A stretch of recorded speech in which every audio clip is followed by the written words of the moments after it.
Hey guys, I'm MG, and today we'll be looking at The Incredible Hulk, which is a 2008 American superhero film. The film was directed by Louis Leterrier and written by Zach Penn. This film is also based on the comics of the same name and stars Edward Norton as the Hulk.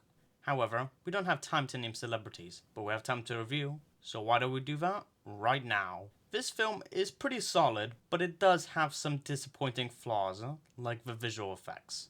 Good lord, what on earth happened? The Hulk looks absolutely hideous with a horrible design of looking too dark and just looks so wrong every time we see him on screen. And that's the same with the Abomination. He looks just as bad as the Hulk, and it makes you question why the effects look so bad. And it's not even only the creatures, the fires look off as well, and I have no idea why. But the most embarrassing effect is when the Hulk transforms. Even just thinking about it upsets me, because of how poorly constructed it was. I know this was the MCU's second film, but Iron Man, the first MCU film ever made, looks great. And it has about the same budget as this film, so why does this movie look so awful? I don't get it. This is shorter and has the same budget with far less visuals than Iron Man. So really, how did they mess this up so bad? Alright, fine. I have other problems too.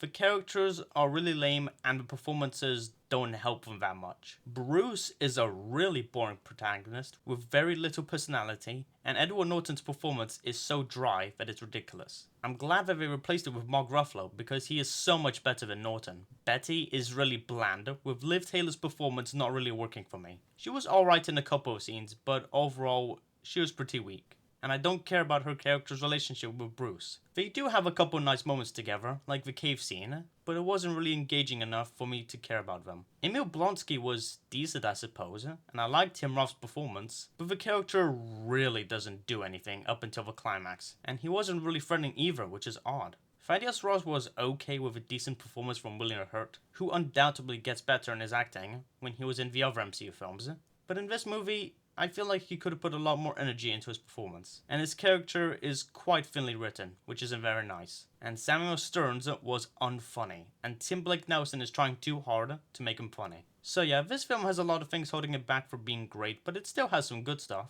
The story was actually really good, and it's interesting to see how the narrative will develop over the runtime with some really strong pacing that enhances it quite a bit. Despite the awful visuals, the action was pretty good. The chase and fight scene in Brazil was thrilling, and probably the best scene in the film. The university battle was quite thrilling and had some tension, and the climax was quite exciting as well. The music was alright. It was a bit forgettable, but it does work well enough for this film. The cinematography was as good as ever, with some creativity in it as well. And people don't give enough praise to the editing, which is probably the best aspect of this film, with it being immensely sharp, and it knows exactly when to cut from one shot to another. Also, I liked the cameos from people who've been in Marvel products before, like Robert Downey Jr. obviously, which was a fun cameo, Lou Ferrigno, who voices a Hulk, and also cameos as a security guard, which was nice, and Paul Soles, who plays Stanley, was pretty solid in his acting. And all these three performances were the best out of the entire film, better than the main and supporting cast, which is really funny. Overall, I was entertained with this film for most of its runtime, outside of a couple of scenes between Bruce and Betty, but its problems hold it back from being a good film overall. However, a part of me is glad that it wasn't that good, because characters from this film are returning in the new Captain America film, and it leaves me curious on how they're going to handle them in the film, especially since Samuel Stern will be the main villain. But I watched the trailer and it doesn't look very promising, so let's just hope for the best. This movie will get a 6.7 out of 10. Goodbye everyone, and thank you for watching. Bye.